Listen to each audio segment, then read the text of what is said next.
Hey guys, RNG here, and I'm doing a patch rundown of the surprise patch 1.11 that just dropped tonight, August 17th. I've been reading through the patch, the whole thing, and I was going to start at the top, but after reading it, there's just a bunch of, you know, minor updates and bug fixes and things that are all very nice, but you don't really need me to tell you how I think they're going to impact the game. So I thought I'd skip down to the things that people really care about and do the balance changes. So there's three major focuses for this particular patch. They're focusing on slowing down the fast aggro, particularly the Rakano decks that were just everywhere on ladder, all kinds of different variants of them. New players were playing them.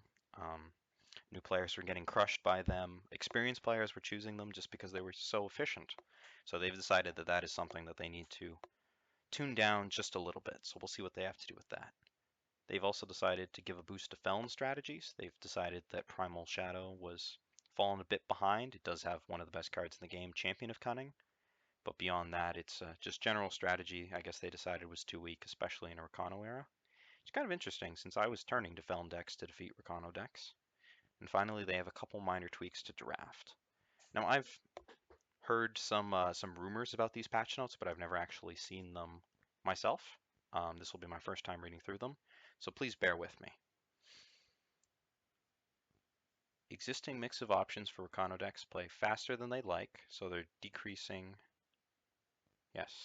Okay, so they felt that Rakano did not have enough complexity and opportunities for your opponent to actually interact. You basically needed to stuff your deck with all kinds of things to do on 1 and 2, or you just get blown out. With the previous Velforged Queen decks, or now I guess now Stone Scar Queen decks, there were Hosers, there was Harsh Rule, there was Lightning Storm was a great one, there was Plague. There were these mass answers that destroyed 1, 2, 3, like 5 of your opponent's cards just for one, and really brought you back to the into the game, even if you had a slow start. With Rakano and specifically the Aegis mechanic, it was much more difficult to trade even just 1 for 1 with all of their aggressive creatures. And if you didn't draw the perfect answer for each of their threats, the game could be over before it started. Even if you're sitting at a comfortable amount of health, like 20 health, them just drawing a big Warcried unit or weapon could end the game in 2 turns pretty easily. So it was quite difficult to feel comfortably ahead in the Rakano matchup. And it was very difficult to justify playing anything else unless you were specifically tuning yourself against Rakano. And even then, you lost games with decks that were specifically tuned to beat it. So let's look at what they're doing here. Deep Forward Plate has been changed from a 4 cost +4/+4 to a 5 cost +5/+5, with I assume no changes to the effects, so it still has Endurance and Overwhelm. They want players to have more time to interact with weapon-based aggro decks while still preserving the high power level. Okay, so this does a number of different things. For one thing, some Rakano decks had a ton of trouble getting to the 4 influence on turn 4 that they actually needed to cast the Deep Forward Plate, and there were many, many Rakano decks that got stuck on 3 power. Moving this to 5 power puts this out of range of most of the hyper-aggressive Rakano decks that are the biggest problems, and takes away some of their best curves of 1-drop, 2-drop, 3-drop plate. Since many of the best plate holders naturally had Aegis, Silverwing Familiar and Crownwatch Paladin, and you can't go Silverwing Familiar into Deep Forge Plate anymore, which gives your opponent more time to remove that Aegis with a card that you actually want to remove Aegis with, like Vera's Favor, and then still have time to answer the plate rather than it coming down the next turn. This does hurt the decks, Rakano decks endgame a lot. Deep Forge Plate was one of their best weapons for racing with, both because it buffed up the flyers so much, it broke out of permafrost, Endurance was great for blocking, Overwhelm was great for pushing damage through. This card did a lot for the deck, and moving it up basically out of their price range, so to speak, forces Rakano decks that want to play it to play more power, to slow down, and to commit more to this higher cost card. On the other hand, when you actually play it, it is even more of a beating at +5/+5, but it was definitely a stronger card at 4 cost. So overall, the power of the card itself is still comparably high for what it is. It's a good weapon, but it's out of the range of aggro decks, I think, and you're forced to play a more mid-range strategy with more 3 and 4 drops. So let's look at the next change. Morningstar Morning Star is now a 4 cost +4/+3 from a 2 cost +3/+2. So your best turn 2 play, if you weren't in a Crown Watch Paladin matchup, was always Morning Star on a 1-drop. Sometimes that was Oni Ronin, sometimes people were crazy and run Sparring Partner, sometimes it was Fearless Nomad, but whatever it was, you usually got to hit for 5 or 6 damage starting on the second turn, while your opponent had just played their first power, and that put them very far behind.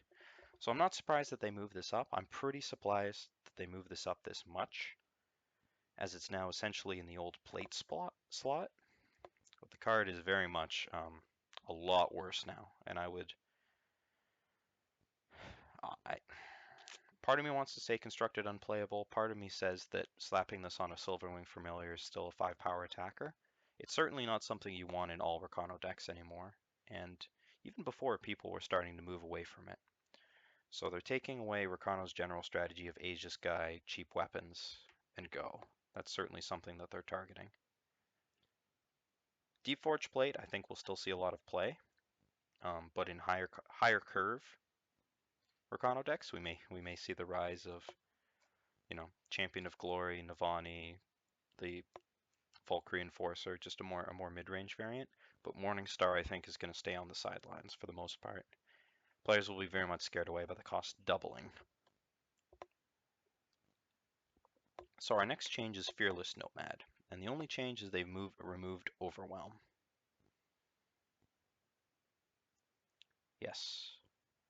So Fearless Nomad was already a one power 3/1, which is 3 attack power for one power is quite a lot. That's torch levels of damage. And Overwhelm meant that any weapon that you put on him, he could not really be blocked all that profitably. And he combined with a commonly played Pyro Knight and Deep Forge Plate to make it very difficult for you to just jump block Rakano into Oblivion, a strategy that would otherwise be quite effective against them. Especially since even if you're just trading like a Grenadin for Fearless Nomad, he's still poked in for 2 damage for only 1 power, which is, a reasonable trade if you're trading real cards. So Overwhelm definitely makes Nomad a much worse card, and a card that some players were already turning away from, just because of the difficulty of playing it on turn 1, and some players didn't play a bunch of 1-drops. This certainly hampers the power of the just all-in Rakano deck, because one of the major advantages of Fearless Nomad was that it could stack up these Warcry triggers and just come down as a 5/3 or a 6/4, and just be this huge, essentially ultimated Pyro Knight threat that they totally had to deal with because of it would just overwhelm over anything in its way, unless you were playing something like a mid-range time strategy. But Rakano decks have gotten pretty granular by now and play some vanquishes and things for mirrors and time decks and things.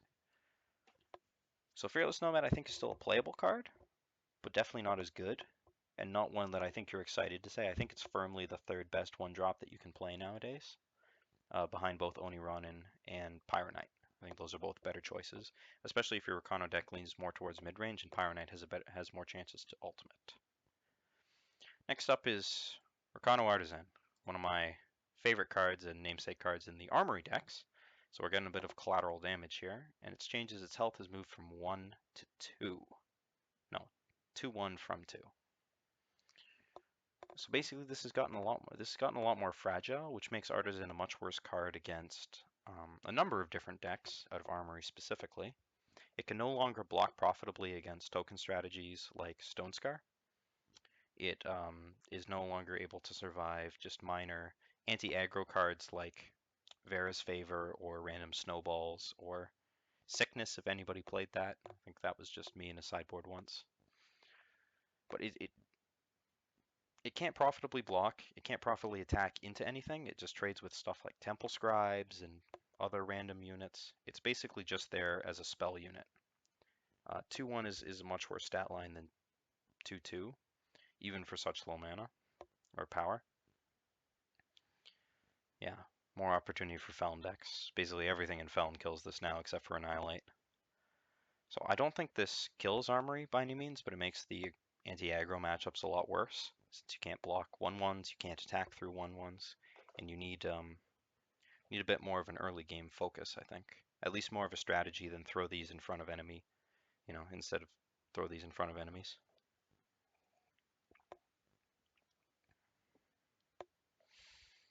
Burnout has had its cost reduced, or increased to 4 from 3, which is a bit of a surprise to a lot of players, myself included. Burnout wasn't a card that was seeing a ton of constructed play, but it was certainly a lot of damage, especially when combined with something like a ticking Grenadin for the full 8 face damage.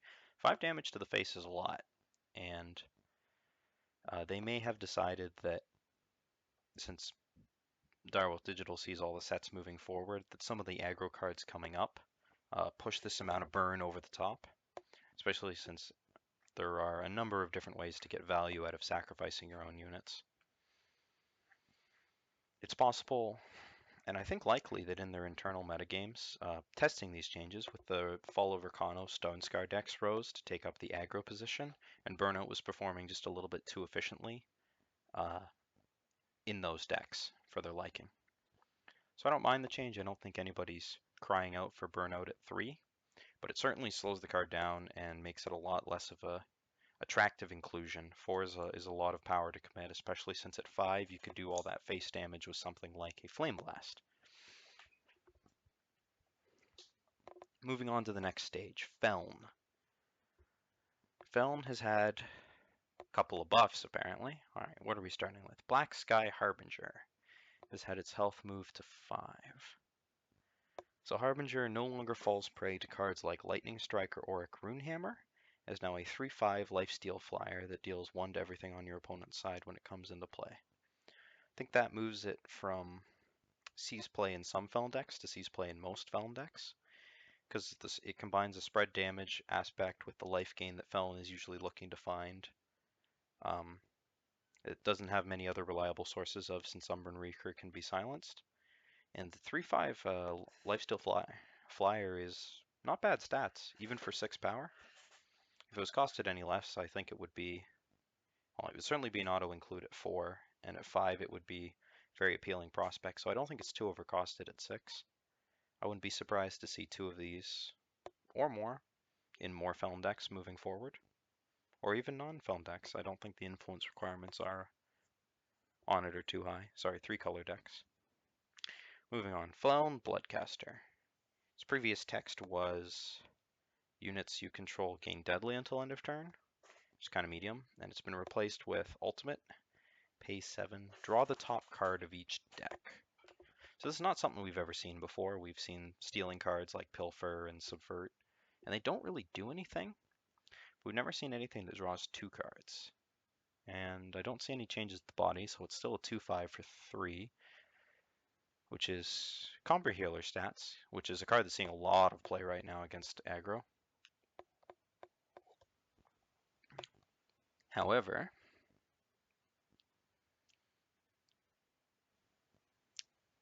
I don't know. 7 is a lot of power to play.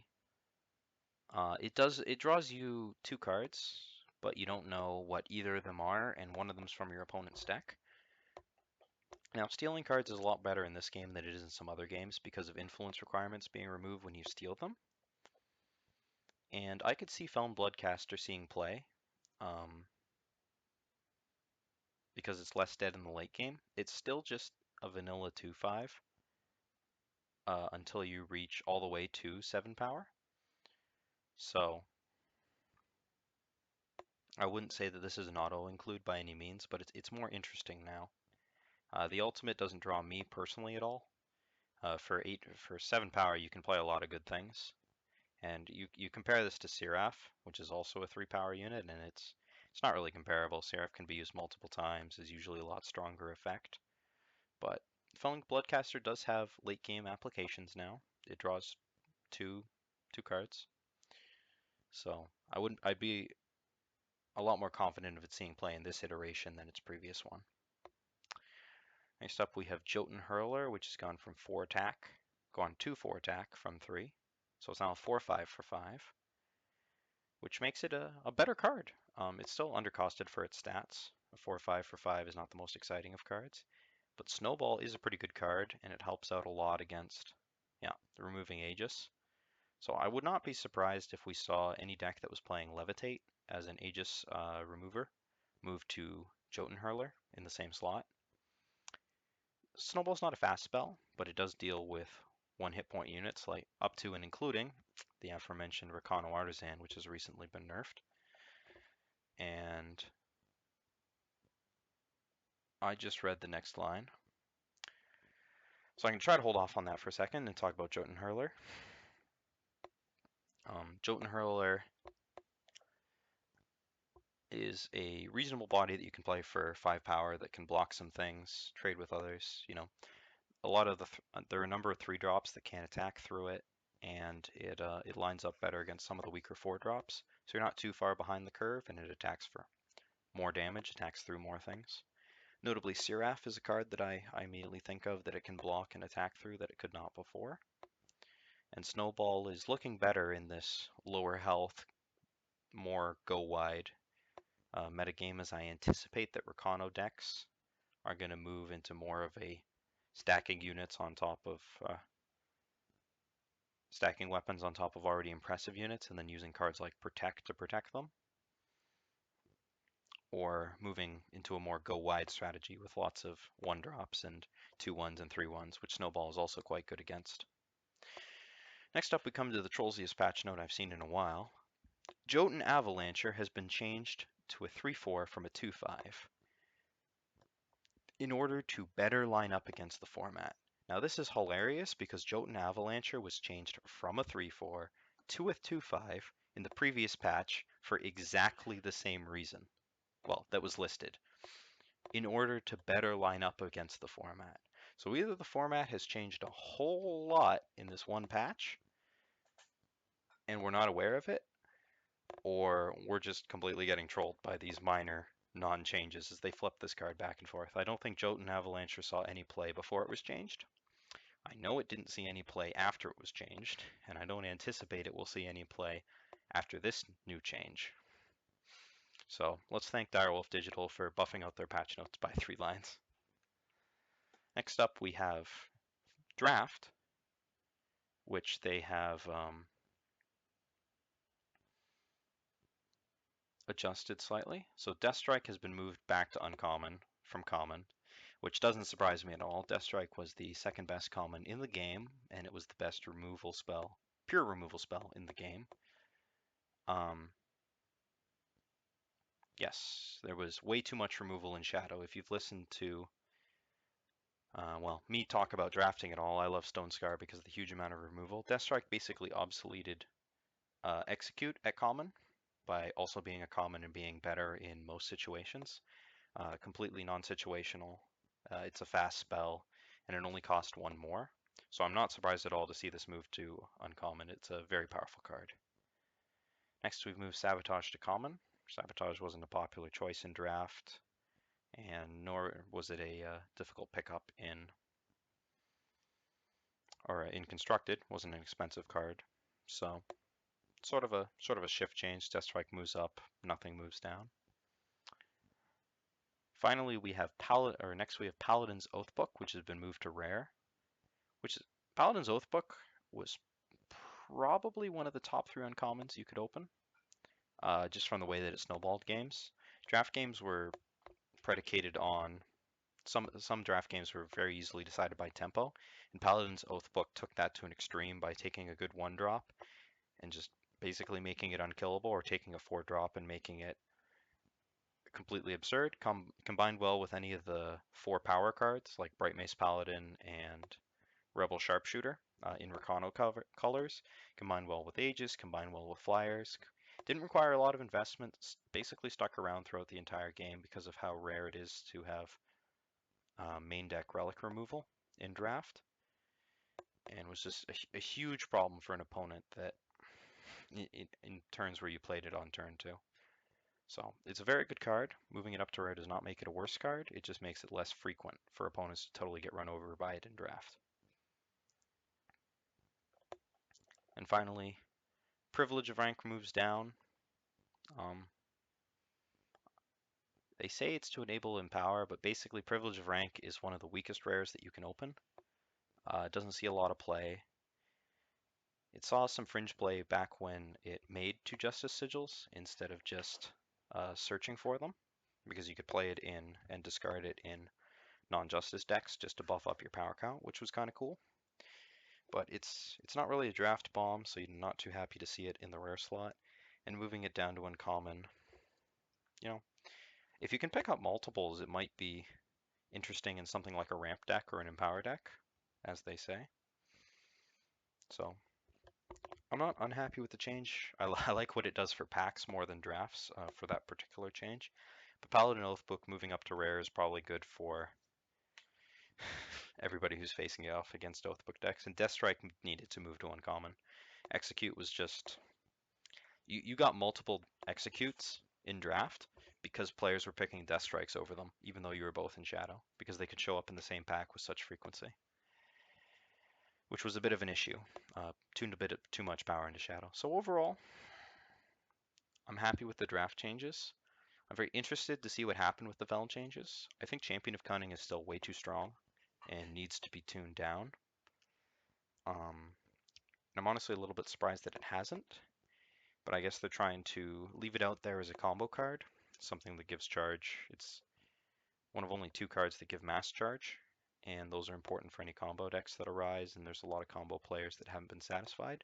A lot of players like playing the Reanimator deck, and it's sort of the linchpin of that. But I do think it is too strong. Black Sky Harbinger getting better is great. I'd like to play with it some more. It looks really bad as a 6-mana 4/3 or 3/4, but I've been playing with it and been pretty impressed. So I'm looking forward to playing it with as a 3/5.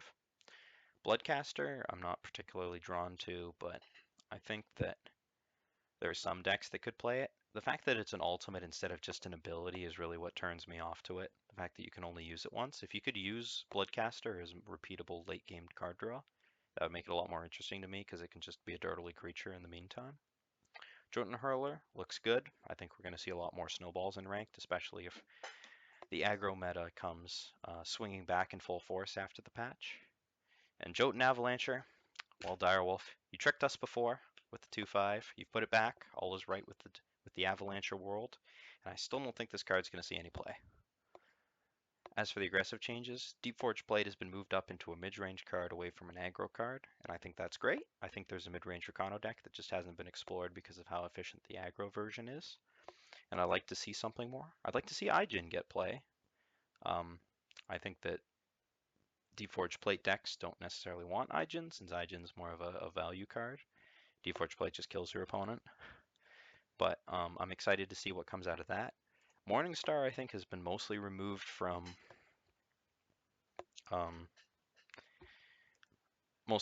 constructed. In draft, I think it's still okay because +4/+3 is a lot in draft, but it's definitely still worse since lower cost weapons are better than higher cost weapons most of the time. It depends on how much players are willing to spend for their unit buffing. And I would not be surprised to see that at least for the moment, players stay away from this card like the plague. Fearless Nomad's still fine as a 1-drops 9 through 12, but I don't think you're going to see it starting in any of the aggressive Rakano decks. Or sorry, in any of the less aggressive Rakano decks. I wouldn't be surprised if people put this one away for a while, but we also might see a resurgence into the 1-drop, 2-drop style hyper aggressive go wide Rakano decks with stuff like Frontier Jito, I think it's called, the charge 1-drop. In which case he's a great addition. Artisan has been nerfed, Armory is weaker, and this also by extension weakens the mid-range Rakano decks, which I think would play sort of like a half Armory shell. They play the better weapons, the better relic weapons, and also some equipment weapons, which would make Artisan a very valuable pickup in there. And making him weaker and vulnerable to things like Snowball would also weaken that deck in case it got too out of control. And finally, Burnout, I don't think is going to see much constructed play at 4 power. That's just so much power. I think Flame Blast is definitely going to get the nod over it. So overall, if I had to make a metagame prediction for what would happen after the patch, I would see Stone Scar moving in big numbers. I would see players trying out Feln, and I would see a lot of players sticking with the Combray and Elasian decks that they have now. I think we're going to see a move back to 2-color decks as opposed to 3-color decks, at least for a while, as players are feeling out the format. And that's difficult to do when you're stumbling on mana or power, influence mostly, but both also power. And a move away from the lower the aggressive Rakano decks. I think we'll see Rakano shift into a hyper aggressive variant with tons of 1-drops and a more mid-range variant with more 3s and 4s. I don't think we're going to see too much high-end Rakano because while there's some good stuff up in the 7 and 8s, there's not a lot going on in the 5 and 6 drops. Deep Forge Plate is one now, but in terms of units, there's not a lot of exciting cards there, especially in the 6 slot. Feln should make a jump back. Harbinger's better. Feln was already looking pretty good, but nobody's found a tune list. These buffs might make more players interested in it and help them find that. And yeah, the Combray and Elasian decks weren't touched at all and are just as good as they were before, possibly even better since the Rakano decks have been nerfed. But Stone Scar was always a little better against them. Oh well, Stone Scar was pretty good against them before. Going wide was a good strategy. Forced the Elasian decks especially to have to play all the lightning storms and things. So they might be beaten back by a swarm of people going to tokens decks with a vengeance. I know there's a Stone Scar Time tokens deck that level 13 David played at the most recent Scions tournament that a lot of players have been excited about, and I think we might see a bunch of that on ladder as the go-to aggressive deck, or well, as an aggressive deck, and that too might be quite good against Combray and Delasian, although I haven't played the matchup personally. Finally, in draft, I think Shadow takes a bit of a hit, and so does Justice. But Shadow's still a great pickup. There's lots of good removal in it. This only this weakens it. You won't get those multiple Death Strike decks anymore, but it also means fewer players will be in Shadow since there will be fewer Death Strikes running around to incentivize players into it. So I think it evens out in the end. Finally, Oathbook's a great card. You'll pick it whenever you can get it, but it doesn't weaken Justice's power overall, and I don't think there will be a great change. I think these are just tuning rather than major metagame influence changes. So that has been the patch 1.11 rundown. I'm RNG. Let me know if you agreed with me, disagreed with me, whatever else. It's going to be a very exciting week. You can look forward to a new deck tier list in the wild patch metagame once it's settled down in about 7 to 10 days or so. I look forward to seeing what we all come up with.